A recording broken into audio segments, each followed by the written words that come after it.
have a well-researched program for you tonight. It's actually over 2 years in the making. Originally, it was scheduled for September 2020. Sort of had to be delayed. Sorry about that. But in the meantime, Mose and Gene say they added much to the original theme, and I'm sure that this will be really exciting. With that, may I introduce a former one-room grade school mates and lifelong friends, Gene Miller. What happened to him? Oh, there he is. Gene Miller and Mose Stoltzfus. I thought he got away. So go right ahead, Mose and Gene. Please enjoy the program. Thank you. Over 2 years ago, I first spoke to Leona about giving this talk, and I thought there might be 8 or 10 people here. I would be a little nervous. Well, there's way more than that here, and I'm way more than a little nervous.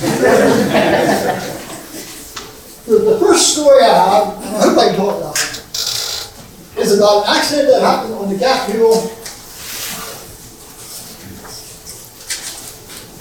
on March 2nd, 1943. Sam Fisher, my uncle, but of course I wasn't born then yet, was married to Chris Blank's daughter. He lived in a little house on the Chris Blank farm just west of the Millwood Church. He was drafted. He was a conscientious objector, so he went to a camp in Greensboro, Maryland he was there for 4 years. Well, one of my old uncles told me one time, back in those days, when they had their heat for the winter, it was a load off their mind, whether they burned coal and had the money to buy the coal, or whether they burned wood and had the wood cut up and dry and ready to go. So men from both sides of the family got together to cut wood for Katie because Sam was at camp. So Chris Blank, my grandfather, and his brother-in-law Jacob King lived on the farm where I grew up in the Dottie End. He owned that farm. My dad was doing the farming there. They went out to the Gap Hill. Jacob King owned a 2-acre wood lot up on the Gap Hill, about where that cured off area is now. They went out there to tell the workmen where to cut wood. So after they told them where to cut wood, they headed west towards Gap with their horse and wagon. And one of the men had a sideline business making bushel coats, so they were going to go to Christiana to get slat lumber. And then the story is they were going to go to an auction, one story, and another story is they were going to go home first and then go to the auction, so I'm not sure about that. But at any rate, yeah, a man named Bay Lumber was having his retirement auction on the Sunnyside farm. And in those days, they did not have nearly as much livestock or equipment as they do now, so they held their retirement auctions were held Saturday afternoons. So Chris Blank and Jacob King headed west towards Gap, and they think maybe they had the horse tied to a tree. He partially got his bite off, they didn't know it. And the horse swung his head, threw the bite off, and took off at a dead run. They had no control whatsoever of the horse. And it was on an old cart road. At a turn in the cart road, both men were thrown out. Chris Blank hit the ground first, and he was unconscious. Jacob King landed on top of Chris Blank, and he was conscious, but he apparently was paralyzed from the neck down. He could not move. So there he lay. It was a cold, blustering March day. And the story is, he always knew what time it was. He could hear the black town clock striking. So, after lunch, some of the workmen were going to cut more wood, some were going to go to the auction. The ones that were going to cut more wood, when they went up to the woods, they saw the horse in a meadow along Philly. And they knew something was wrong, so they went investigated and found the 2 men laying there. And Jacob King was laying there. At some point, he felt that Chris Blank stopped breathing. So they walked up there, found Jacob King laying there, and they put him, there were no ambulances, they put him on a horse blanket, carried him out of the woods, put him in the back of a doctor's car, and took him into Lancaster to the hospital. Now, what really bugs me now is that 20 years after that, 1963, I would have been 14, I could have asked many people, who was there, who found me, what did Jacob King have to say, but I didn't. And now, I don't know all those details, but I know my dad said it was a big shock of his life when he heard that his father-in-law was dead and Jacob King was severely injured. And my mother said that her dad had just died, so they went to visit Jacob King several days afterward, and he said they should have got there before that, and she always felt sorry about that. And I once read a writing about historian John Blake, where he wrote the shock that went through the crowd at the auction when it was announced that the two pillars of the community, Chris Lang was dead, Jacob Payne was severely injured. When Jacob Payne was in the hospital for 1 day, near to 3 weeks, he died. And one of my uncles told me a blood clot went over his brain. Now, whatever that means, I figured he had a stroke or an aneurysm. So anyway, now many times when I go through Gap and see the town clock, I think of that man laying over there for 3 hours wondering when anybody's ever going to come help me. So in later years, Sam Fisher farmed on the farm out in Gap. You take 30 east of Gap, farm left before you get to Help Mile Living. He farmed there. He was never a healthy man in the time I knew him, and I often wondered how he could pass his physical when he got drafted. But at any rate, him and his wife Katie were farming that farm, and in the mid-50s, he died in 1962. I was 13 years old, he was 44. But in the mid-50s, he was ill. It was hay to be put out, and men from the churches got together, and Chris King Barstow told me this story, and many of you knew him. He said that in the mid-50s, bears were controversial. They were not nearly as reliable as they are nowadays. Some people thought they were more bother than they were worth, and some people thought they were too modern for the Amish to have. But he said there was hay to be put up, and Jay Fisher, he farmed east of the Millwood Church on the left when I was a little boy, and he showed up with a shiny new Holland hay baler. I was told he was a progressive-minded farmer, and he was going to show people how to bale hay. Well, they couldn't get the engine started. So they tried and tried. And finally, Jake gave up. He sent someone the nearest one to call Art Young. He had a shop east of Kinder, just south of 30 there. And Chris King even told me the name of the mechanic that came out, because I don't remember that. The guy saw Kinder again, and he said, "Well, it's not getting any gas." So they looked, and the gas tank was dry. So they filled the gas tank, poured it in, and they built it. And Chris King said, no one left. He said, it would be more than Jake could have taken. That's that. Now, the story that has fascinated me as long as I can remember. My grandfather, Salisbury Township, was a Salisbury Township supervisor, and he built Amish Rd. Well, Salisbury, his name was Solomon John. He had a twin brother named John Salisbury. He was my grandfather. He lived on the farm in Millwood, where his son John and John's son David and David's son Matthew farmed there now, the fourth generation. Well, I was told an inventor. I never heard of anything he invented. He was a salesman. Here's a a curb and chain pump. We can pass this around. Take a look at it. Oh yeah, and the owner said, here's some pictures of the Millwood Mennonite Church and some Amish boys. And if anybody can tell any of those boys, pass these pictures around. Tell the owner if anybody knows any of those boys. Pass these pictures around.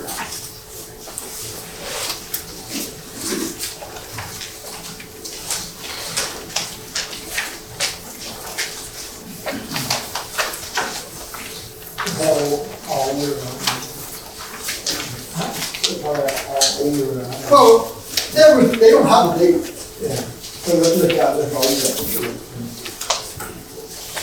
Well, yeah, what was I saw Jay. Yeah, he was a salesman. He was a farmer years ahead of his time, and he actually posed for a picture on the cover of the farming magazine. And that would not go too good today, and I was told it didn't then either. I knew where that magazine was. I figured I might own it someday. And I once had his guest book, and I don't know where it is now. He was known all over the United States. He had guests from all over the United States. And didn't just stop in and visit. They stayed overnight, and then when he was, I knew how it was. He took a trip to the West Coast. Do you need more light? Nose? Not now, no. He took a trip to the West Coast. Salisbury Stoltzfus, he also was Jacob Christopher, Joe Miller, the driver, they took a trip, left their wives at home. They started on June 9th, 1934, and they stayed till July the 28th. Visiting. And there are a couple paragraphs in here where they visited parks and scenery, but mostly it was just went to visit people. And I've been west many times, but I go hunting or to go hiking in national parks or look at scenery, and I stay as far away from people as I can. So I get to thinking, could this man have been my grandfather? And I'm hunting out. So then Gene found this.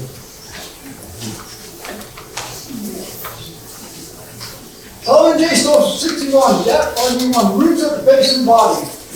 Saul was admitted to St. Joseph's Hospital Wednesday afternoon after a physician there had removed 30 pellets from his body. He protested against being admitted to the hospital, declaring that he wanted to continue hunting rabbits. He was my grandfather. So the story is, Saul J. was a Salisbury Township supervisor, and he was. It's in this book. If anybody's interested in local history, this is an awesome book. But here it is.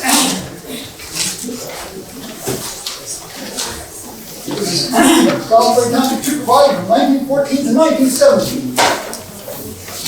And when I first heard that, I figured he did it as a public service. It was a job no one wanted.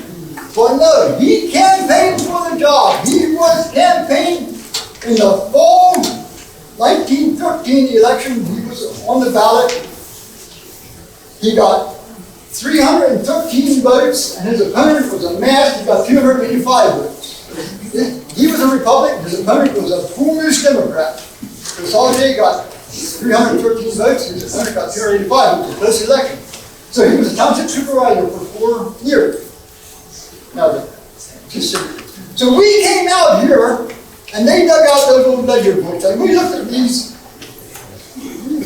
minutes of their meetings from over 100 years ago, and it was fascinating. There is Saul's signature, President, Saul J. Stoltzfus, and the other doctor, and the Van the other on the board. President. That's his president. Yeah, President, Saul J. Stoltzfus.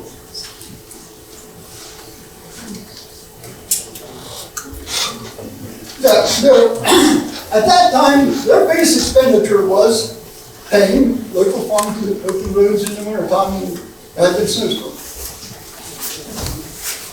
So there was no Amish Rd in the early 1900s.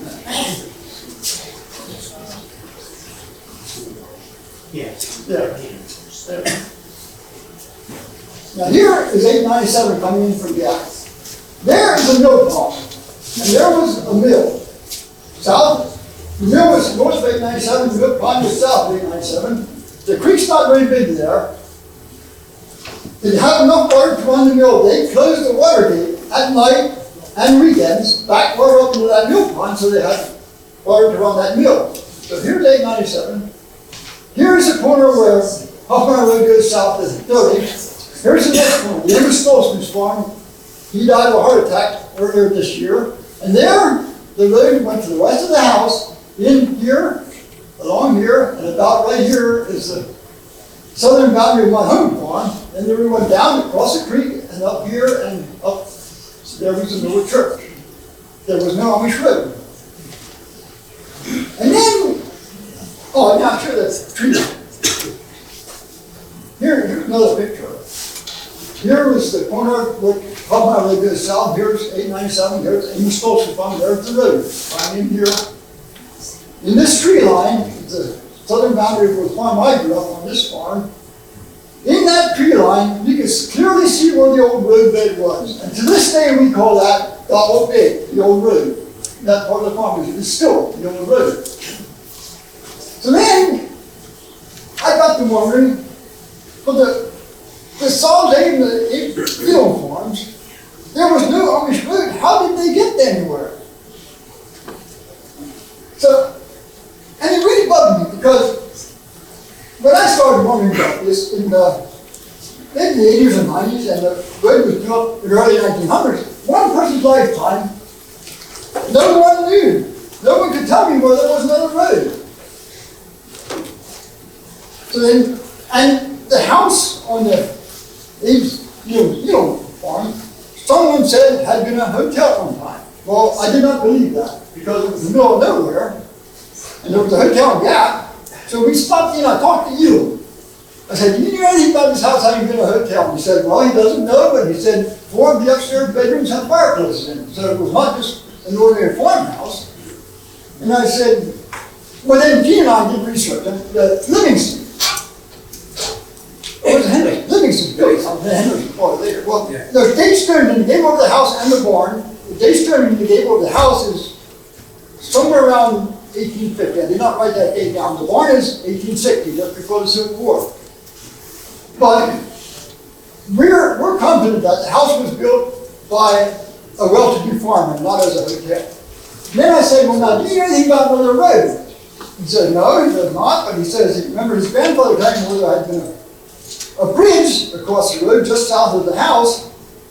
So we looked, and it just really bothered me. I could not find another road. And then I looked in this book, page 130. It's paging through here, and I looked at this map, that map, and there it is, plain as day.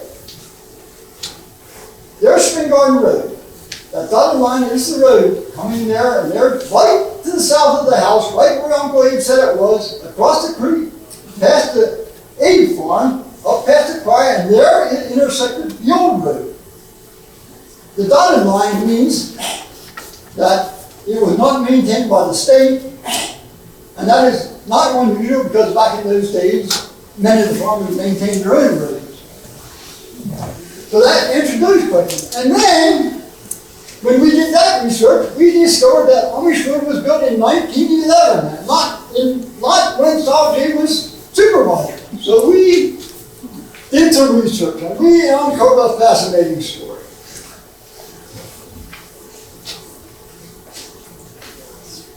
Mose Stoltzfus, I was told by an older cousin, went to Gap every day. I said, every day? Yes, every day. I said, truly he did not have enough business that he needed to go to Gap every day. And he said, well, he thinks some days he just went for chopping cigars. Then another cousin said, no, that's not right. He said he went to take his milk to the creamery in Gap. Well, yeah, that makes sense. There were no milk trucks. If he wanted to get paid for his milk, he delivered it to the creamery. So, I get back to the map. So he would have had to, well, when you here's some wild horse, you try to pick out a route that has the least hills, and in those days the roads were not paved, so any hilly road had erosion problems. So he would come up out of the farm of Millwood up to the Amish Rd was a hill right there, and he would turn right, go to Spring Garden Road, and that was a windy, hilly road. Or he would have gone up to the school and turned left, and around the corner past the Millwood Church, and taken the old road, which was not as hilly but was farther. So one day, in the winter, there had been a snowstorm. Both of those roads were closed, and Salisbury wanted to go to Gap to take his milk and maybe need coffee cigars as well, but he could not get out either of those roads, so he found his way through meadows and fields along the creek, out 897, and he thought, well, this would be a good place to build a road. So they petitioned the state to build a road. The state did a study. It would cost $9,000 to build this road. And they were going to do it. And whoever had the farm on 897 Amish Rd, I'm not sure what his name was, but he wanted like $1,200 and $2,000 damage to go through his land. And then a man named, they were going to build the road. That's good. Yeah, that's good. They were going to build the road. It was a done deal. And Mr. Biasco said, no, $9,000 is too much money. It would cost the taxpayers all that money, and not everyone would benefit from it. So he filed an injunction to stop the road. Now get to the law this morning. So then, the Amish were told they would have to file a lawsuit. Well, they did not want to do that. So there it said, there's the lawsuit's money. Refused to go to court in order to get a road, but the road was built all the same. They bought the land and did their work and presented a splendid highway to the public free of charge.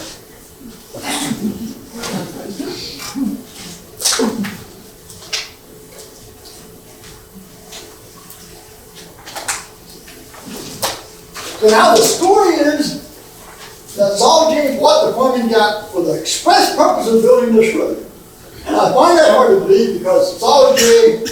needed a farm for his boys anyhow. His son John had married in 1920, and so Saul J. left him the farm, the Millwood farm, they moved the family out the gap. So now, Saul in that, and another story, a doctor had owned that farm, he paid $13,000 for it, and a few years later, Saul J. bought the farm for $16,000, and people were stunned that this guy had this farm a few years and sold it for $3,000 more than he gave for it.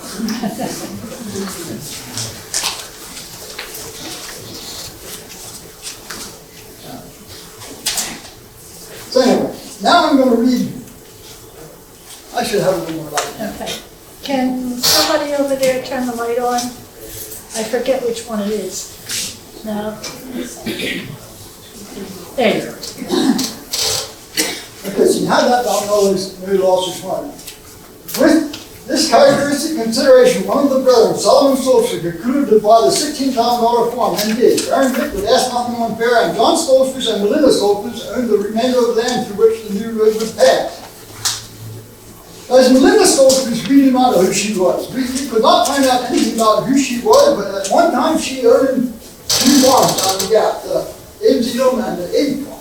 She owned both those farms. Here it says, but an old and venerated mother of the church commanded of her family that no semblance of contention must be made. Her word was their law, and her advice was taken in preference to that of their eminent counsel, which told them to sue. Moreover, she called them about her, and giving them a crisp $100 bill, told them to build the road and pay for it. Build it a legal width, give the land, fence it, tear down if needs be the buildings in the way. And they went from her presence in peace. Can you get the map with the building that got torn down? There was the land Solomon in North Freight 97. There was a building in the right of way of the road that was torn down. So we didn't know where that was. So Gene found this map just a couple of months ago. So that made the history to call for a mini donation. There was an enthusiastic response. $300 was subscribed and more promised. An organization was elected, a roadmaster chosen, and a treasurer named. At a subsequent meeting, $400 in addition was subscribed. A pick and shovel day was appointed. A surveyor was employed and preparation was made. Meanwhile, the Salisbury citizens who had opposed them thought the Amish were bluffing, as if an Amishman knew how to bluff. And finally the day came to start the road, and dirt to Salisbury as it never had before. There were many pick and shovel days. Great quantities of terracotta and galvanized pipe and drains were used. Concrete bridges were built. Well, the end of the long bridge. This guy got a little tired. A few miles of beautiful wire fences on either side were constructed and no damage were paid. A good building, 32 by 18, that's the building we just showed you, was torn down to give way to the great local improvement. And with Isaac, that was the road manager, the entire road was finished. Ira Hershey, the treasurer, said, was not a Amish. Ira Hershey is not an Amish name. Had $100 of the $700, and there were no more bills to pay. The road is 7/8 by a mile in length and one of the finest in the county. It is the greatest improvement that section has recently seen, and the 90 subscribers to the fund are proud of it. Meanwhile, it is open to all travelers, even to buy school is not considered a trespasser. And whether the township or the county accepts it, it is there to stay and it will be known as Amish Rd. So this was in the newspaper in 1911. Salisbury Fire, 16 September 1911. And here is a story from April 2nd, 1913, the Lancaster New Era. Contest over the Amish Rd has been concluded. The long contest over what has been known as the Amish Rd in Salisbury Township is at last ended and settled. A road on easy grade was desired by most citizens, leading from what was formerly used to be and now burned down to a point near the Progressive Amish Church. Such a road was favored by the first years, but their report was set aside on technical grounds, as it required another year before any view could be had. The people who were interested grew tired waiting and proceeded to build the road themselves at a very considerable expenditure of time and labor, and with a most unselfish display of public spirit.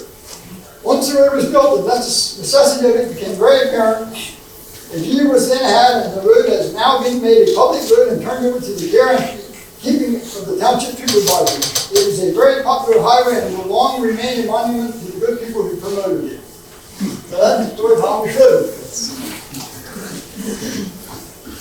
And my mentor, Manuel, I could not be here this evening, Bill Hill, he told me of how in 1930 they blacktopped Amish Rd, and to put the base in, and WPA workers, the country was just getting out of the Great Depression, and the government program to put people back to work. WPA workers, Works Progress Administration, some people call them the put along. But they would blast. There was a choir in Mose Stoltzfus. You can't see from the road, but they would blast there. Manuel said, and he said when they blasted, dirt, dust, and sand flew in the air, the ground shook, and then they hold the stones down, and the workers would break them up with sledgehammer. And he said if a worker had a sledgehammer over his back, and the lunchtime with a crane hung whistle blew, he'd just open his hand up and drop. So now let's go to Waterpower. Let's go to Waterpower. There was a water wheel on my home farm. And that shows you most of the water wheels have concrete faces around them. That shows you, and there, yeah, like there's a concrete face. Now they're up to the other one. There's a mechanism. When the wheel turned, that was a scroll mechanism. It went up here to the L-shaped arm on top of this concrete post. When the wheel turned, this was off center. This arm went up and down, and the other arm went back and forth. There was a wire attached to that. It went into the house, and on the roof of the house was an opposite L-shaped arm, where the wire would pull the vertical arm back and forth, the horizontal arm up and down, and it went down to a sucker rod down into the hand-dug well and the kettle house. And they pumped water for the bathroom and laundry and showers and wash your hands, and then it went into the kitchen, and there's what we have called the water closet. There's two doors in the closet, just like the rest of the kitchen cabinet. There's the door, there was concrete trough inside there full of water. The water would run through there, full water. And there the water would go out to the barn, to the milk house, where there was a trough where Dad would put milk cans in to pre-cool them before he put them in the ice box. Then the water would go down to the cows and the horses. And then any leftover water would run out in the swamp area where they never want to get into. So it seems wasteful that it was pumping 24/7, but yet the water never left the farm. Went in the swamp area and percolated right back into the water table. So the water wheel, we had a dam and a long run, which we called a head race, and a concrete box and water wheel, and the water around to the tail race. And you adjusted the speed of the wheel, and I would guess 20 RPMs. I never thought to time it, but we adjusted by blocking the head race and turn it lengthwise so I later completely remove it. And these water wheels were not maintenance free. There was cheap homemade bearings, and if the wire broke, it didn't matter. It was the hottest day of the summer, the coldest day of the winter. Whether it was time to milk the cows or whether it was hay to be baled, it had to be fixed right now, or you had some unhappy women and some unhappy animals. So I think now, with the better bearings and the high tension wire, they would be much more maintenance free. So there was a water wheel in the South Coast in the South Gate Farm. You come in, cast on your side around the corner, cross the bridge, go 50 yards, look in the light. The saw hadn't been down there with a weed eater or anything. You can barely see it on the road. But you can still see the dilapidated old water wheel inside that housing, and the dam. The water has eroded out around the dam, it doesn't go to the dam anymore. Did you have a question? No, you still see the post that stands up there too. Yeah, the post, yeah. Yeah, you can see that post. Yeah, the dam, and the water has eroded around the dam, doesn't go to the dam. No, we don't know where this is taken. Oh. No. And so farther downstream on the Millwood farm, there was a dam and two water wheels. One went into the farm, one went to the farm. And here is a writing, a water right, from Jacob Payne to Solomon Jacob Stoltzfus. And he gave him the right to $10 a year, and oldest, for $10 a year, he had the right to go on there and do him maintenance work on his water wheel. Was that $10 a year, or was that $10 once a month? I'm not sure. I think it was just I thought too, it was once a dime, it doesn't say for a year. And then, it also said that he could do 50% of the maintenance on the dam. I said, well, what kind of maintenance does a dam need? He said, well, they didn't have a dam, they just piled up rocks, and every time they had high water, they had to rebuild it. That picture is on Hess Road, that's the city of Stoltzfus farm, you see there. His little small farm will be on the left. Okay. You can see Hess Road there. Oh, back there. So there were two water wheels. A little further down was a dam with water wheel with a wire ran to the Red John Vick farm. A little further down, before you got to Millwood Church, was a dam with water wheel, the wire went into the Mose farm. A little further downhill, downstream, was my home farm. The dam is still there. There's no trace of the water wheel. But these little boys here built a water wheel. They put a plywood chute from the top of the dam, made a frame in the creek, and out of scrap lumber they made a water wheel. And that thing was spinning 33 RPMs. I don't know if there's any time to it. They just used a beam handle for a shaft. It's broken right now. It's not working right now. That one downstream was a dam and a water wheel where the wire went up to the dam inner farm. And a little further down, before the creek ended in the Petway, was a dam and a water wheel from the Jake Fisher farm. So in my lifetime, there were 8 working water wheels from Gap to Millwood in less than 2 miles of the creek. Wow. Then, of course, the Millwood Mill, that's another story, but I don't talk about the dam. That dam, in my mind, childhood mind, was 10 feet high, 100 feet long. I was there was an actual lake above that dam, backed up water all the way to the Jake Fisher farm. My brother Jake made a boat, and we would go boating evenings and Sunday afternoons, and the men in the family, they're here tonight, they actually had a motorboat on there at one time. And there was a wilderness area south of the creek where just teeming with squirrels and rabbits and ringnecks and muskrat. I caught 75 muskrats along there one fall. And if I could sleep the 22 or the 12 days old, when I went to sit in my trap, it took me a long time. So across the creek, where the many Genes live now, there was a George Amish. There was a printing press in that house. George went down his time. He printed a bi-weekly German language religious newsletter. It was called the Waterpower. I would not have known what to mean, but it says the weaponless watchman. Weaponless is a word we do not use.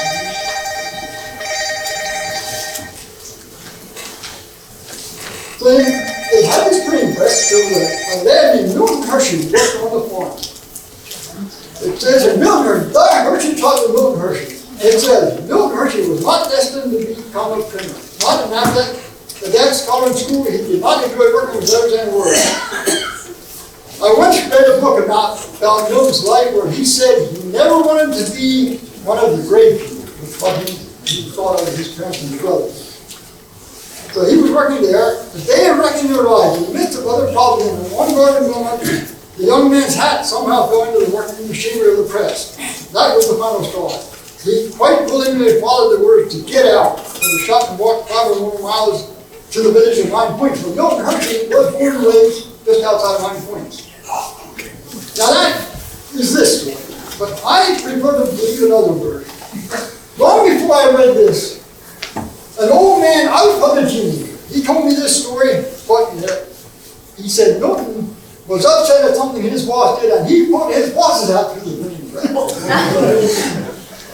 Either way, we know that the hat went through the printing press. We know that Milton was fired and walked from Millwood to 9 Points. We don't know whether he had a hat to wear or not. And this same guy told me an awesome story. He said in later years, and I don't know if it's true or not, he said in later years Milton considered buying that farm to build his chocolate factory. I'm not doing that.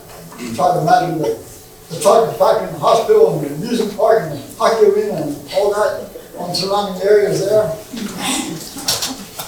So the Millwood School was built in 1887, 135 years ago. There was a school there before, on the other side of the road, and probably further east, and they were told to build a new school and reuse as many of the old materials as they could. And imagine maybe someone should go talk to people take about it. Anyway, the school had a reputation of being a problem school. It Historian John Dick talked about, he went to school 8 years, and that time he had 9 teachers. And my sister Sadie said, well, she went to school, they had more teachers than that. That was a problem in school. But anyway, one year, the teacher said she would like to go visit school, but there were no buses. She didn't know how to get there. Her friend taught a school in church on a morning now, and she would like to go visit. So Sylvester Fisher, D.K. Fisher's son Sylvester, he raised his hand and he said, leave it to me, I'll get us there. And later in years, he acquired a nickname Skish, and he lived in Kinshasa beside my wife's parents. So anyhow, the day they were going to go to school, 13-year-old Sylvester Fisher pulled in the schoolyard driving his father's delivery truck. These people jumped on board and they went to visit school. But anyway, that's all I have to say. It's your turn now, Gene.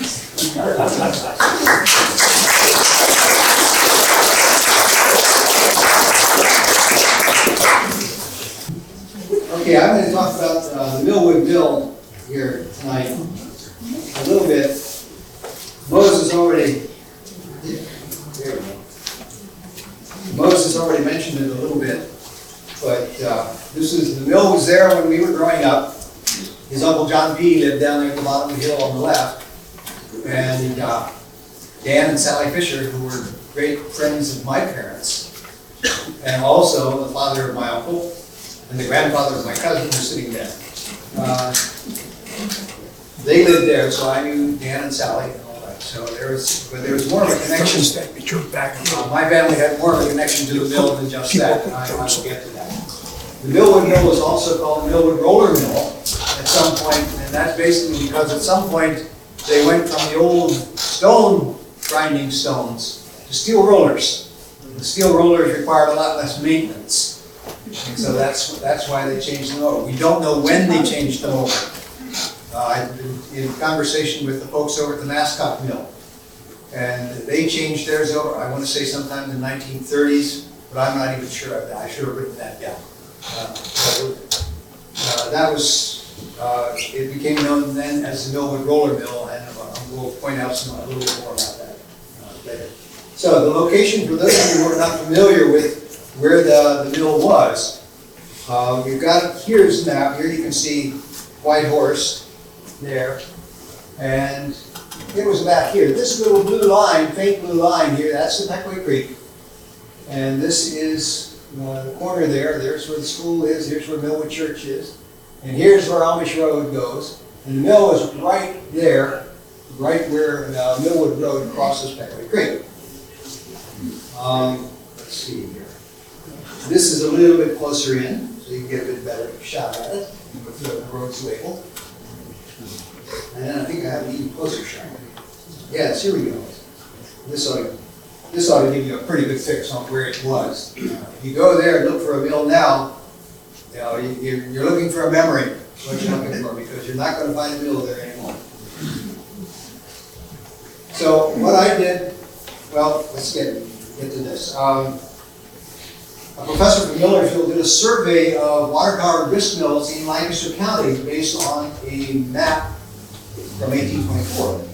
And he found more than 250 water-powered grist mills in Lancaster County in 1824. So that was a going concern. Everybody had a grist mill, it appears. And so he was, good for him, being a good scholar, he broke them down by township. And so here's the list that he had for 13 water-powered grist mills in the original Salisbury Township.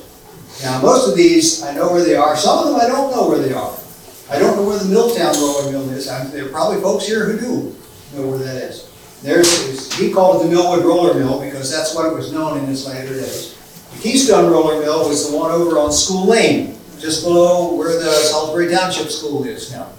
And Noah Hershey has a wonderful write-up of the Keystone Mill in an article back in about 2003 in the Pennsylvania Journal. Buckley's Mill is also, at some point, I thought I saw in the programs, Leona, did I see in the programs that you're having somebody from, that talk about forges here? Well, it's, when I say forge, it's a blacksmith is what it is. Oh, okay, that kind of forge. Well, there was actually an iron forge here. It was called Buckley's Forge, and then became known as Buckley's Mill when the forge shut down. That was over on Howell's Corner, just after you turn left there, right where 897 crosses Peckway Creek again. That was Buckley's Forge and Mill. And Monticello Mills, I have no idea. Mount Rock, well, White Horse Mill, that's just down the road here and back up. Irwin's, I forgot where that is. France's Mill is the one that Mose was talking about, where they dammed it up every night to let the water back up so that there would be enough water to grind the grain the next day. That was out Sunnyside, right there where Amish Rd joins in. That was France's Mill. I don't know where the Peckway Valley Mill was, if they were calling that Hess's Mill or not, I don't know. Buena Vista had a mill. Buena Vista also had a distillery over there. We've not found out more about that either. I don't know where the Spring Garden Mill was either, and then there's a Mass Mill. But anyway, 13 powered, water-powered grist mills in the original Salisbury Township. Now, and here I've already talked about this, the Millwood Mill versus the Millwood Roller Mill. Oh, here I have to say, converted from millstones to steel rollers around 1906. It was known thereafter as the Mascot Roller Mill. All right, and this is the 1821 map. This is actually before Lord started his study, and you can see here, this is Hess's Mill, which is still there along 897. It's still standing out there. This is the Millwood Mill. You see the cartographer, well, he was just, well, I don't want to say he was making it up, but you know, how do you get to the mill when the road's so far away? So anyway, but that's the location of the Millwood Mill. This is the Keystone Mill, which was built by a family named Elmaker.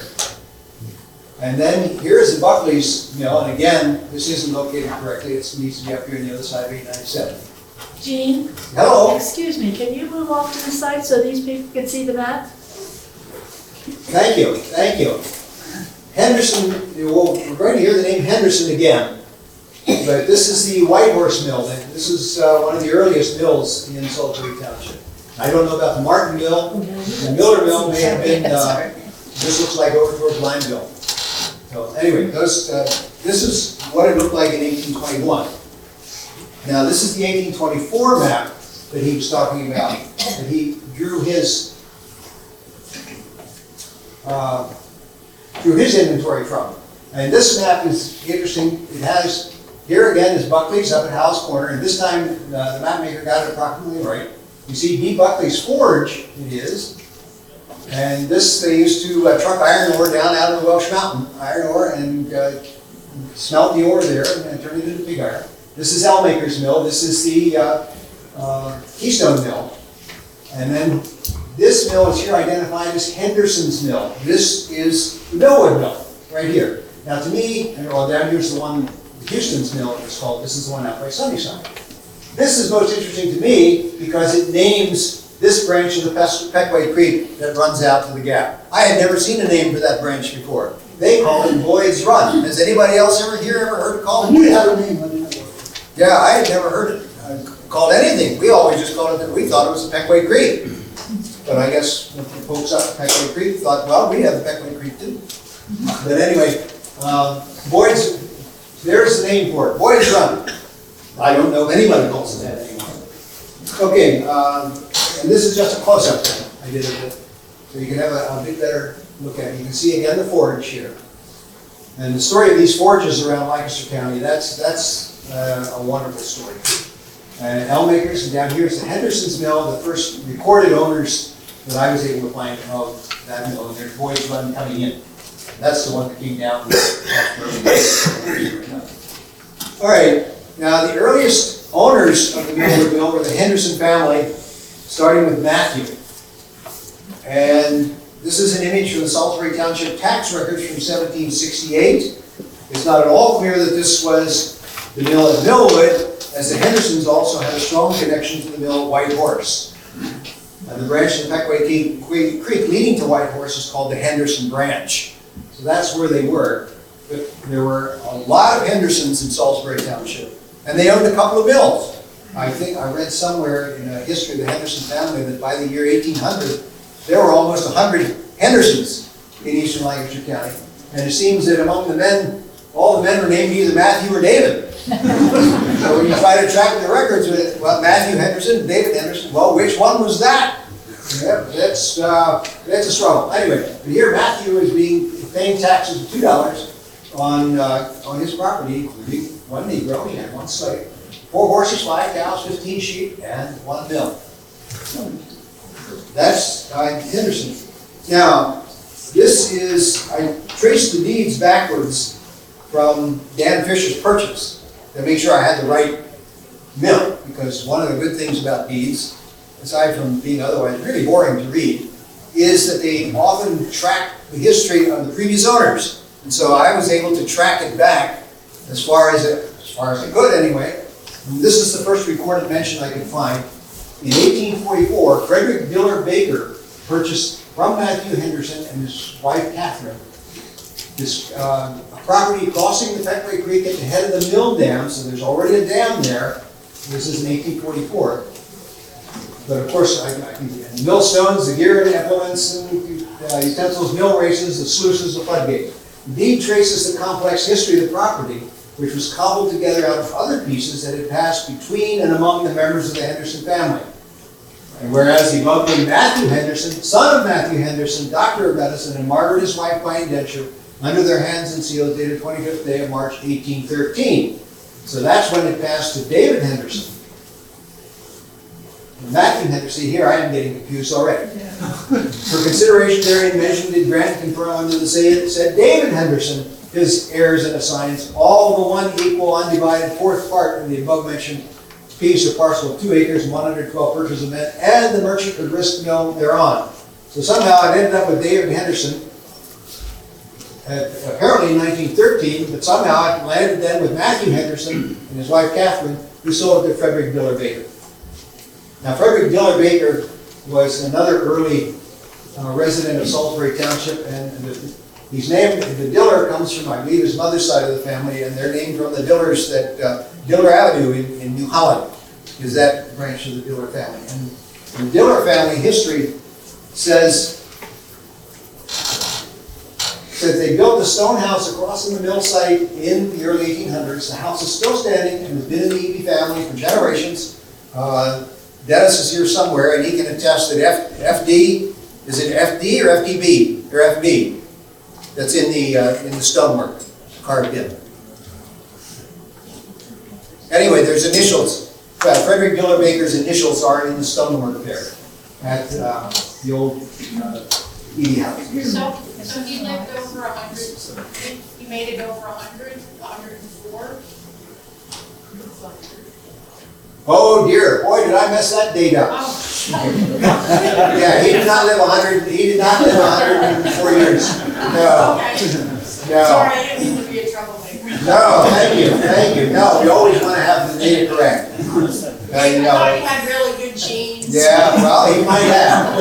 But no, that's what happens when you do history is you get, every now and then you get egg in your face, and there you go. So, yeah, that's the wrong date. I remember seeing that and thinking I have to fix that, and there it sits. Just thumbing its nose at me. So anyway, okay, the Diller family history asserts that Frederick Diller Baker dammed the Fenway Creek and built works to raise the water to irrigate his farm, which was considerably higher than the creek. And that's, in the Diller family, that's available online if you want to reach that. Then there are other accounts that assert that Frederick Diller Baker rebuilt the mill. But interestingly enough, Scott's map of Lancaster County dated 1842 identifies the mill already as Baker's Mill 3 years before he actually purchased it. Frederick Diller Baker and other members of his family are buried in the churchyard over at St. John's Episcopal in Compass. All right, this is the 1842 map. And you can see, let's see, yeah, here's Buckley's Forge, Buckley's Mill again. And this is well, it's the Schwarzwälder at that point. And over here it's called F. Baker's Mill. And here is Boyd's Run again. So, and you can see how far back the pond goes behind the dam. All right. Okay, and then there are a couple of transactions that happened quickly, and the owners we have relatively little information about. A gentleman named Emmanuel Graver and his wife Mary purchased it from Margaret Baker. We don't know if Margaret Baker was Frederick Diller Baker's wife or his daughter. His wife was Margaret, his daughter was also Margaret. In either case, Margaret had the legal authority to sell the mill, so she did. I'm assuming she didn't want to be a miller. Little is known about the gravers. Their presence, however, was sufficiently well established that an 1851 map of Lancaster County identifies the mill as E. Graver. There it is, E. Graver. And here's, Mose talked about that there's schools there on that site before then. This is apparently one of them. I don't know. This road, this is a puzzle. This is a puzzle. I don't know what that's doing there. Cartographers, I don't know, just drawing someday. What year is that? Say again? Never mind, I see it, 1851. Yeah, this is 1851. The publisher, at least on the library, these references here are to the Library of Conference, the Library of Congress's collection. And you can just key them in. If you have a browser, you can just key them in and it will take you right to it. And they have it unidentified, which is kind of atypical for them. They're pretty good about identifying their sources. Now, here's one of the more interesting ones. John Stoltzfus and his wife Catherine purchased that mill from Emmanuel Graver and his wife Mary. And the dwelling house, stable, flour mill, and other buildings in 3 tracts, being the same tract conveyed by Margaret Baker, we saw earlier. John Stoltzfus appears to be the Amish bishop who started the Millwood graveyard, now adjacent to the Millwood Amish Mennonite Church. I guess it's not Amish Mennonite anymore. When I grew up, it was Amish Mennonite. We were Amish Mennonites. Anyway, John Stoltzfus and his family would later move to Tennessee, and thereafter he was known as Tennessee John Stoltzfus. I believe this is that John Stoltzfus. So, but he did not own it for very long. This transaction happened in 1855. In 1856, he sold it to Levi King. And again, the deed mentions the mill, the dwelling house, all that. Scott's 1858 map of Lancaster County identifies the mill as King's Mill. There it is, right there. There's the school with the cockeyed road. And here, this Keystone Mill was owned for quite a while by the Newhouser family. And now this is Buckley's, yeah, it's still called Buckley's Forge here. I don't know how long that being persistent. That's something I'd like to follow. Now we get into the Eby clan. 1863, Henry Eby purchases from Levi King on the flour mill saw, and there's a sawmill there. There's an occasional reference to a sawmill being there. Not unusual that they would use water power to power a sawmill. 3 adjoining tracts of land situated in the towns of Salisbury. Here begins almost exactly a half-century of ownership by the Eby family, including the ancestors of Dennis Eby. Dennis Eby back here. Henry Eby is one of Dennis's great-great-uncles. Now, in 1873, Joseph Eby purchased the mill from the Henry Eby estate by a court-ordered sale, and Jacob Eby, they were all brothers, there were 3 brothers, was the administrator of the estate, and Jacob sold it to his brother Joseph. So Joseph had it for a while. And then there's, during the Eby ownership, I do want to take a little aside here because mills were, of course, centers of commerce. The Keystone Mill was even more so than the Millwood Mill, but there were business places, and so crooks knew that there was money kept there. And so Eby's mill would get robbed every now and then, and I don't doubt other owners of the mill and other mills would get robbed too. These are just the stories that I turned up about the Millwood Mill, and they just, for some reason, seem to report the robberies that occurred while the Eby family owned it. So here's Joseph Eby's mill from Salisbury Township in 1877. They stole a horse from Jacob Rohr, the nearest neighbor, and attached him to the safe and dragged it out into the mill and dragged it for half a mile along the Feckway Creek, and they cracked it. And all they secured for the trouble was $12. The horse was missed from Mr. Rohr's stable. The safe was found as described, and the horse was found wandering not far off. And Henry Eby's grist mill again, the next year, was broken into, and 100 pounds of flour.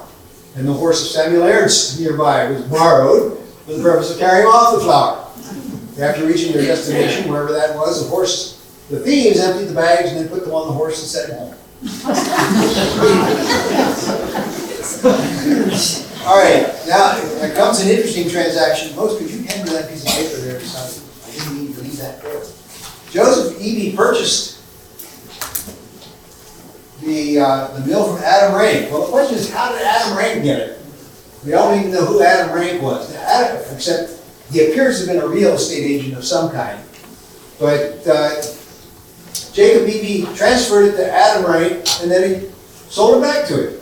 The assignee of Joseph Eby. So Joseph Eby turned it over to Jacob to sell it, and then Adam Rank, he sold it to Adam Rank, and Adam Rank bought it back. I'm not a real estate magnate or tycoon or anything. I don't understand these deals. But there was some kind of deal going on because I think Adam Rank owned it like 12 days. But the most interesting thing that turned up just now is when I came in, Leona handed me this. This is the actual deed from that transaction. And it's in the holdings here of the Historical Society. Okay. And it was donated here by Cindy's father, Cindy Fisher back there. Cindy Fisher, I don't know what her last name is now. But anyway, her grandfather was Dan Fisher, who was the final owner of the operating mill. And it was donated to the Historical Society by her dad. So here it is. Thank you so much for showing that, bringing that along. All these deeds are on file if you have access to a computer somewhere. If you go to the Historical Society, the Lancaster County real estate people are really, really terrific about having all these deeds online that you can look at them and print out copies. But somehow it's just much more exciting to see the real thing. Like when Mose and I found Sal's signature over here in the ledger books, it just sort of almost makes the hair on the back of your neck stand. This goes for me.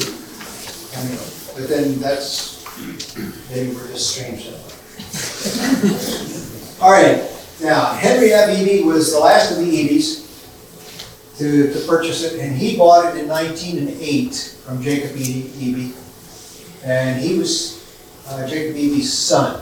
And he owned it from 1908 until 1912, when Dan Fisher purchased it from Henry F. Eby. Now, Dan Fisher was known as D, but we always knew him as DK, and he was the final owner of the mill as a commercial enterprise. He owned it for a long time. I think he sold it in 1960, but he ran it from basically 1912 until 1960, and by then almost all the grist mills had gone out of business. They just we'll get to that in a little bit. So Dan was known. Let's see.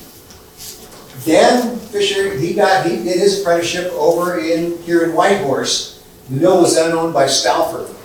And he was moved to Millwood and take charge of the mill, which he purchased from Mr. Eby, and Levi Berkman will take his place at Stoltzfus Mill. So that's where Dan apparently did his apprenticeship. And it was apparently in disrepair when he bought it. In 1912, Lancaster Morning Journal reported Dan Fisher, whose mill is in bad shape, is making some improvements. Well, there are a couple things that I wondered here. The first thing that I was wondering was, from a long time ago, now I had boarded with D.K. Fisher's son, Sylvester, and his wife, Anna, parents of Janet here. I boarded with them, and Pappy, we call him Pappy or Skish. Around the house, I guess we call him Pappy. He used to talk about the mill. And one of the things that he talked about was the fact that they had turbines in it. It was powered by turbines. But then he also said other things that made me think, well, he was still there when they had millstones too. I mean, when they had water wheels, before they had the turbines in. But he did talk about the turbines, and I thought, well, what the repairs that the article referred to, was that when they put the turbines in? Because most of the mills, for a long time, they had water wheels. I mean, when you think of a mill, that's what you think of as a water wheel. You know, the old water wheel. But it turns out that after the Civil War, there was a big move to put turbines into grist mills because they were a lot more efficient. The water, when it was coming down, would act on the whole circumference of the wheel, as opposed to on a water wheel, it just acts on that little bit that it's in, unless it's overshot. And then you have to have such a big high wheel to get anything done, and then your construction is crazy. And plus, the water wheels, when they're outside, freeze up in the wintertime. So turbines underneath the building, and that was it was a lot more efficient and effective. So I thought, wow, maybe this was, these repairs were when Dan Fisher put the turbines in. And it turned out, I discovered that there was a Christiana Machine Company, and they were a forging company. Well, they built turbines for grist mills. And I thought, aha, I wonder if Dan Fisher got his turbine from the Christiana Machinery Company. And it turns out all of their records are down in a museum in Wilmington, Delaware called the Hagen Museum. So of course I had to go down there. You can't keep me out of archives, you just can't. So I had to go down there and I looked at the records of the Christiana Machine Company. This is what I found.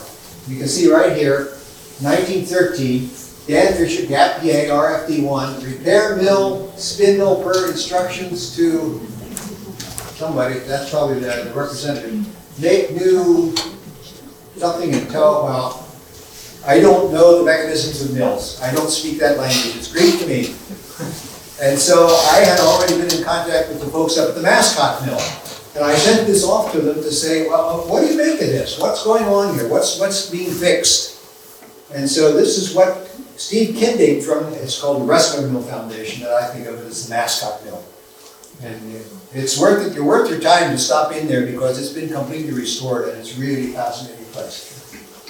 And Steve wrote back to me, he says, this has to do with the millstone spindle, the shaft on which the upper turning millstone is hung. The bush is the net bearing and holds the vertical spindle in place and is placed on the lower non-turning bedstone. Well, that's the way millstones work. The top one turned and the bottom was stationary. And then the grain fed down a hole in the middle and it spread out in between, and then they had lines, grooves cut in each millstone, and then that's where the flour got pushed out, or whatever was being ground got pushed out.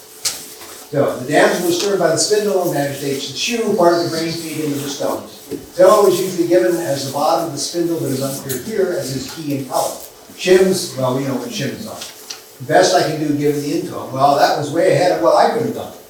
But in any event, I think the important thing here for me was that in 1913 he still had millstones there. He did not have, he had not gone yet to the roller mills. Didn't help. It didn't answer my question about the turbines, so that's for sure. So, when were the millstones replaced with steel rollers? We don't know. Okay, we'll talk a little bit about the mill. It's a three-story building, very typical.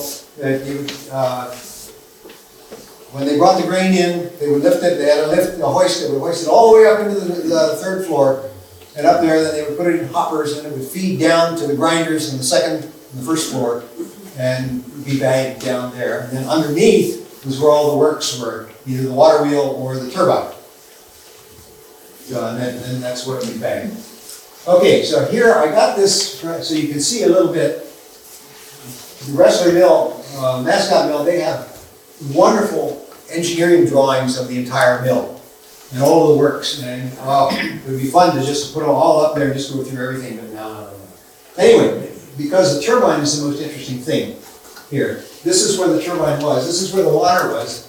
And the water would come down through here, and they would open the vanes, and the water would come into the turbine, and then the weight of the water would push it out through the turbine, and the force of the water coming out of the turbine is what made it spin, because there were vanes there at an angle, just the way there are in a water wheel. And it would push against the water, against the vanes as it came out, and it would make the turbine spin. And because it did it around the whole circumference of the wheel, it was a lot more efficient than a regular water wheel. So that was the turbine. But I have to say, when were the water wheels replaced by turbines? We don't know that either. The Mascot Mill replaced theirs around 1906. They have all the records. I wish we had them. So. All right. Part of what put me onto the turbines was Janet's father, Sylvester Fisher, used to talk about there being turbines, and I always thought it was water wheels. I thought, what is he talking about? I didn't know there were turbines in there. But then Johnny F. Blick, Bishop Johnny F. Blick, he lived over further out Millwood Road. He worked at the mill as a mill hand for a while, and then he talked about turbines underneath there too. And I thought, whoa, and this was years apart that I heard these two different stories. There were two stories of turbines from different men who hadn't talked to each other to get their story straight or anything. So I knew, well, then there's something to this turbine business. So they had turbines. So this is the mill. This is the old bridge over the old steel bridge over the Peckway Creek. You can't see the dam. That's up here. We'll get that in a little bit. This is Dan and Sally's house here, I believe. And this is the mill. This is up here. This is part of where they lifted the grain up into the top. This is where the pulley was. This is a cider press over the tail race. the dam was here, the water came in to the mill on this side, came through the mill, out, and came through the turbine, and then came down here, and then they got one more pass out of it, and ran a cider press there. And I believe the cider press was installed by the Amish. That was before Dan Fisher did that, because I thought I remember seeing a notice in one of the Lancashire papers from the Amish saying, bring your apples in, ready to make cider. So that was a cider mill. This is one of the many pictures that Dennis Eby was so gracious to pass along to us. Okay, here's the dam. And this, the one This thing, 100 feet long. yeah, Mose was right. This was not, the little dam there down at your place, that was like 4 or 5 feet tall. This was at least twice that. This had a considerable head behind it. It was a big dam, and it was what, maybe 100 feet across? Probably not quite. Not quite, I don't know. It was a big dam, and there was a lot back to water way up behind it. So this is, again, this is from the southwest side of the creek, I guess. The mill is over here. This is Dan and Sally's barn and tobacco shed there. And this might be, in fact, the approach to the bridge. This might be there is just a frame of the picture, I don't know. Anyway, but that's approximately where the bridge came across. Okay, and this is one that, a good one that Dennis lent to us. This is his uncle's wedding being celebrated here in 1956. But this is what the mill was looking like in 1956, and it was, well, not so happy anymore. Not so happy anymore. And this is John P.'s, Mose's uncle John P. Now this is where Solomon Stoltzfus lived when he first came to Salisbury Township. One of the interesting things that Mose didn't mention was that when Solomon bought that farm, what came with it was the right to draw water from the head race here, including the right to attach works to the mill works to pump the water from the head race over to his farm, his house. That was all spelled out in the deed. Did he buy that farm? Yes, he bought this farm. I believe, was it, his wife was a Petersheim? Yeah. I believe it was one of her ancestors. Did he inherit it or did he buy it? Yes. You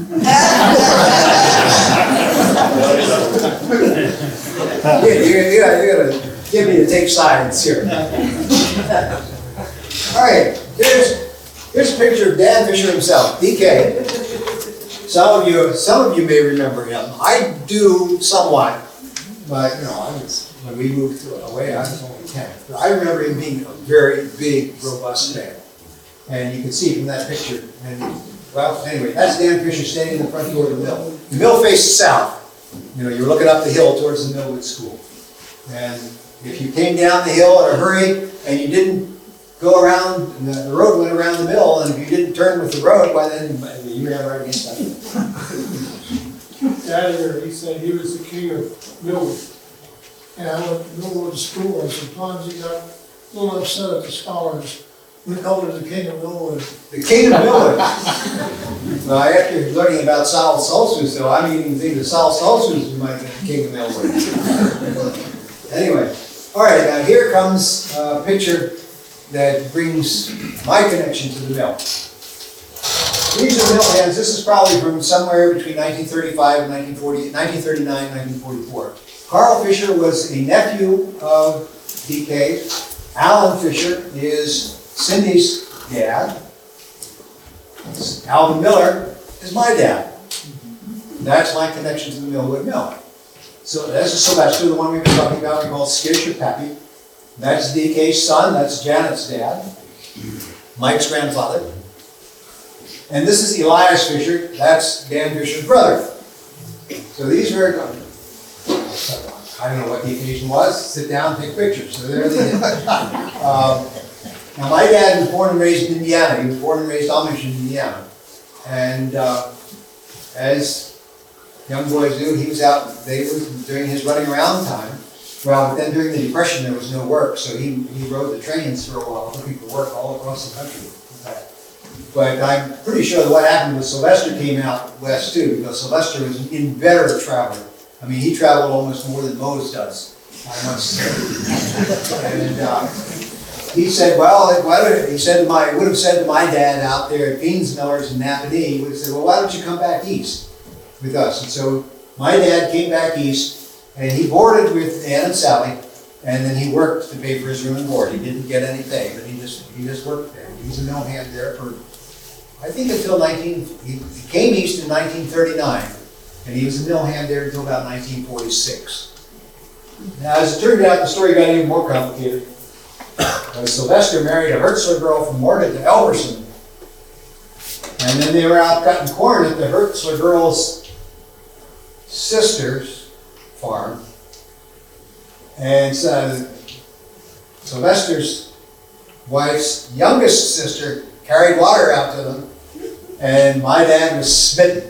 And so he married the younger sister, Sylvester's wife. So there were two Hertzlers. He married her, and they both married Hertzlers from Elverson. So that's a connection. So I'm a cousin to Janet too. Anyway, so there's that. Now Janet also had this picture of the old feed truck that from the Millwood Mill.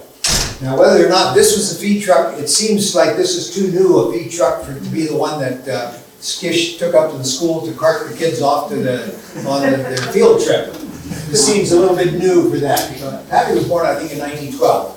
My dad was born in 1913. So when he was 12, that would have been 1924.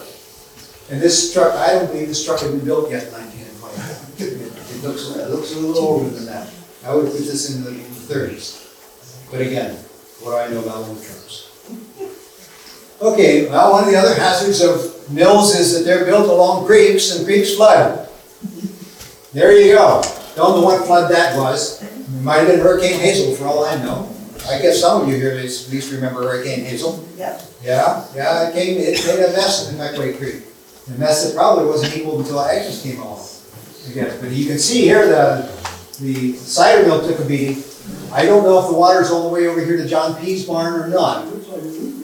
Yeah, it sure looks like there just wouldn't be much to impede it, I don't believe. We don't know who this is, but this is what you are when you're a young boy, and there's a big flood. Well, yeah, it's damage, but boy, this is fun for you. Everything. So there, we don't know who it is. Okay, Johnny Glick, Bishop John Glick.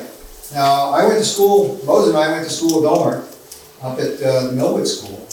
In fact, Omer and I don't know how Mose missed out on this. Omer and I got caught smoking cigars out in town. Boy, the teacher gave our parents, at least my parents, a talking to. I don't know who brought the, it must have been Omer brought the cigars. I didn't smoke cigars. Anyway. And yeah, it was Mr. Long. He came up from Barville to teach us, and he came up to school one day, and big cloud of smoke coming out of the outhouse. Well, you can figure the outhouse isn't on fire. Anyway.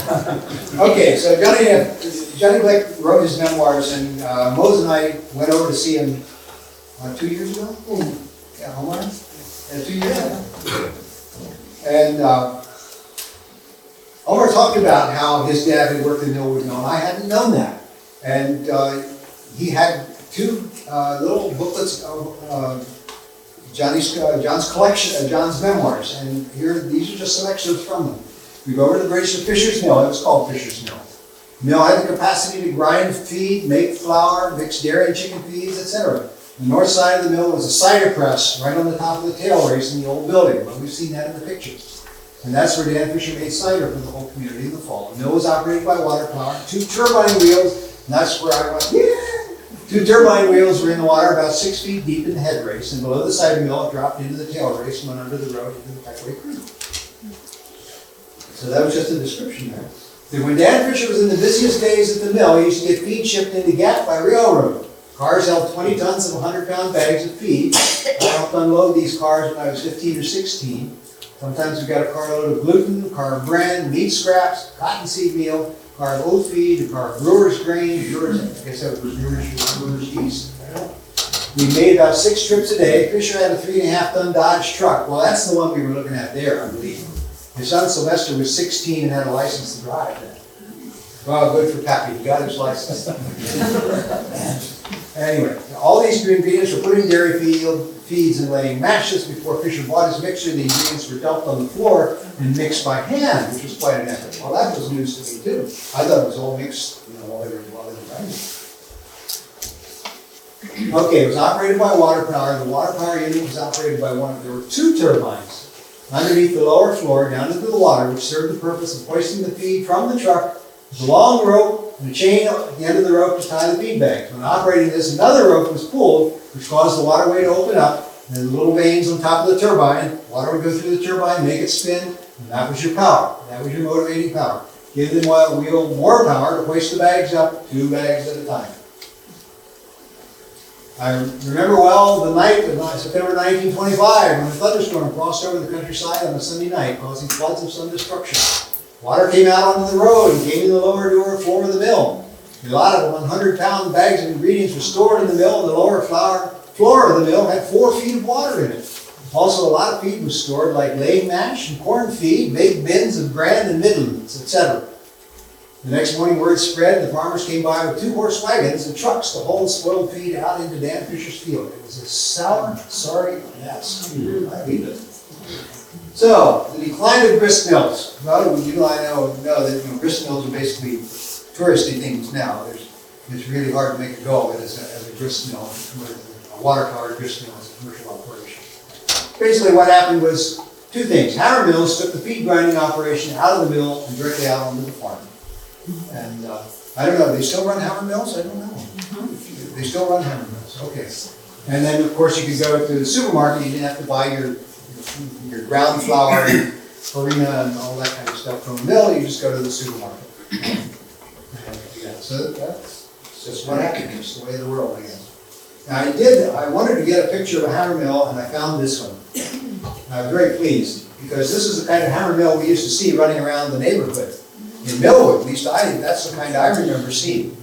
Now, I do not know if Fisher's Mill, the hammer mill was from Fisher's Mill looked like this or not. I do remember my dad talking about going out on the hammer mill with Sylvester, with Uncle Sylvester. And Uncle Sylvester was perennially tinkering with the motor. And my dad used to say, he said, well, he would tinker with it until he got it running right, then he would tinker with it some more until it wasn't running right anymore. Sometimes Dad didn't have all that much patience. I'm afraid I inherited that part too. D.K. Fisher would be the last owner of a functioning Millwood Mill. He and his wife Sally sold the mill in 1960. And there's a compilation of mills and bridges in Lancaster County, photographs compiled by Harold Barton. And the Lancaster County Historical Society has these pictures and these. This is when the mill, these are sad, sad pictures. This is on the north side of the mill. This is the doorway that you saw Dan standing in there. And this is the road that goes around the mill, around the backside of the mill. I think it's one of the reasons we never did any sledding down there. We were all afraid to crash. Plus, John P. had a police dog all the time, too. Yeah, he didn't even want to ride your bicycle past there because he was afraid to come out there and get bit by the police dog. We lived down below the Millwood Church, right? Yeah, at the end of it, yeah. The house isn't there anymore. The house isn't there anymore. The garden's still there. Probably. At Millwood School? Yeah, my brother went there 1 through 6. Salisbury. No, Millwood. My older brother, my brother, yeah. Salisbury Elementary wasn't built till after we moved away. This is the front of the mill. This is what you saw when you came down the hill. And then this is the back of the mill. Looking up, this is Dan and Sally's house here. This is the hill going up to the school. There's John P.'s over here. And the mill was raised in 1966. Dennis gave me some pictures of the bulldozers tromping around amongst the ruins. I didn't have the heart to put them up. It was just too painful to see, just too painful to see. I thank you so much for sending them along, but it's not Millwood anymore like it used to be, but we still call it that. A new stone bridge was erected right west of where the mill was, where the dam was situated, leaving a sore and empty spot. What year was the new bridge built? The new bridge? Oh, I don't know. Was it built after the wake of 69, 70? Okay, there you go. Winter of 69, so. Winter 69, 70.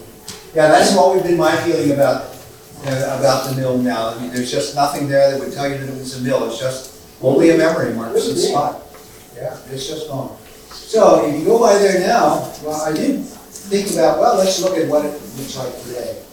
This is from Google Earth. This is an overhead view.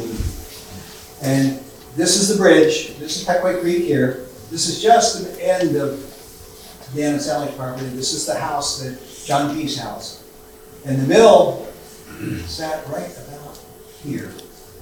And this is actually very close to where the old road went, curving out here, like that. And again, this goes over where the old dam was, but you want to keep your eye on this little structure there. That's a little cupola. Gazebo, I don't know what the name is for that kind of structure. It's a little roof, you have a picnic table underneath it. Well, John P.'s great-grandson Matthew was kind enough to let us look around there, and it turns out this is what's there. This is the original slab from the Millwood Mill that covered the head race. It's the only piece of the Millwood Mill that is left. Now there are traces in the, if you go out and dig in the dirt, why it's just full of stones down there where the old roadbed was. But this is really the only visible piece of the mill that's left. And I suppose if you were to excavate up here, you might find traces of the head race. But this is it. This is what's left of it. And if you look at it closely, you can see it's an aged piece of concrete. You can see the cracks going through it. If you look around the edges, it's not square, it's all out there. I believe Matthew said that when we looked at that, he said, wow, we don't have to tear that out, we can use that. And so he did. And so that's the last piece of the Millwood Mill. That's it. Thank you very much. These are my acknowledgments to everybody. Thank you all for listening. If you have any questions, I'll do my best to answer them. There's a good chance I'll say I don't know. But it's, that's it.